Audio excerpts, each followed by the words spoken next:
네, 헌재의 심판이 늦어지면서 국민의 불안이 점점 더 커지고 있습니다.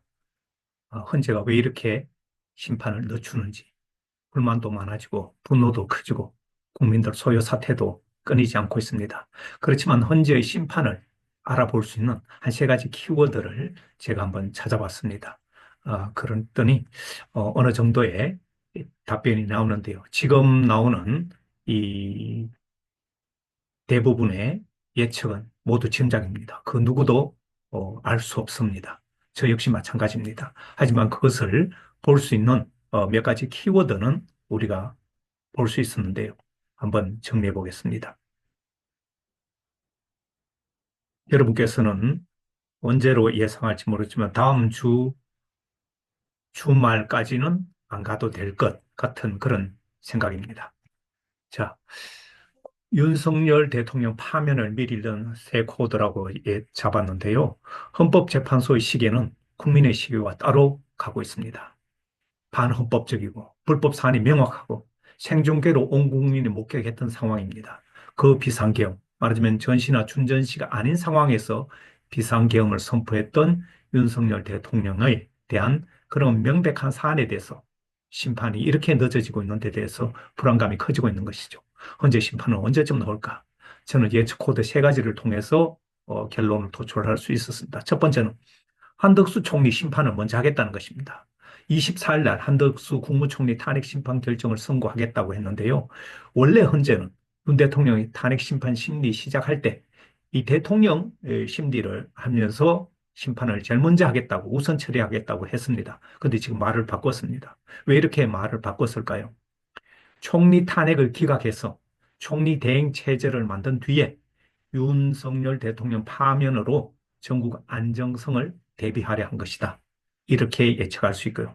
파면이 아니라면 헌재가 약속을 뒤집고 이렇게 총리를 먼저 심판할 이유가 없습니다. 이것이 하나의 키워드로 볼 수 있고 두 번째는 이 대표 2심 선고 이후에 심판을 할 것이다.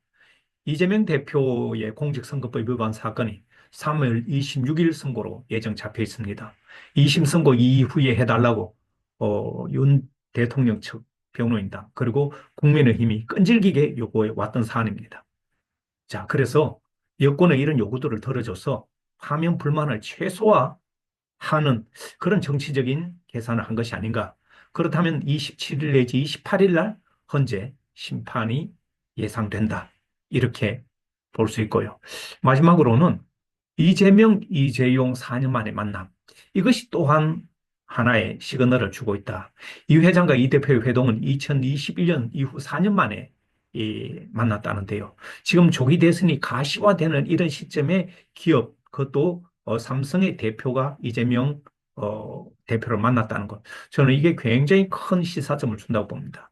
제가 작은 권력이라도 이 정부에 몸담고 있을 때 기업이 정치적 변화에 가장 민감합니다. 제가 권력에 있을 때는 기업이 서로 만나자 하다가 권력을 떠나니까 아무도 만나자고 하지 않을 정도로 기업은 이 권력의 변화에 굉장히 민감합니다. 삼성에서 새로운 권력으로 부상되고 있는 이 대표와 만났다. 그 자체가 이 시점에서 굉장히 큰 시사점을 준다는 것입니다. 지금 이재명 대표는 친기업 이미지로 구축하고 또 중도층으로 외연을 확장하려는 그런 시도를 하고 있는데요. 이재용 대표가 거기에 발맞춰서 만났다는 것이죠. 이것은 곧 유는 끝났다, 파면됐다라는 것을 삼성에서 먼저 정보를 갖고 있기 때문에 이런 위험한 만남을 할 수 있는 그런 판단을 내린 것이다. 저는 이렇게 봅니다. 헌재 심판이 늦어질수록 국민은 불안합니다. 사람을 상하게 하는 세 가지에는 빈지각, 말다툼, 불안이라고 했는데요. 대통령 탄핵은 이 세 가지 모두를 포함하는 국민적 집단 고통을 의미합니다. 심판 지연 자체가 헌재의 국민에 대한 불충입니다. 이제 일주일은 할 수 없이 기다려야 할 것 같습니다. 감사합니다.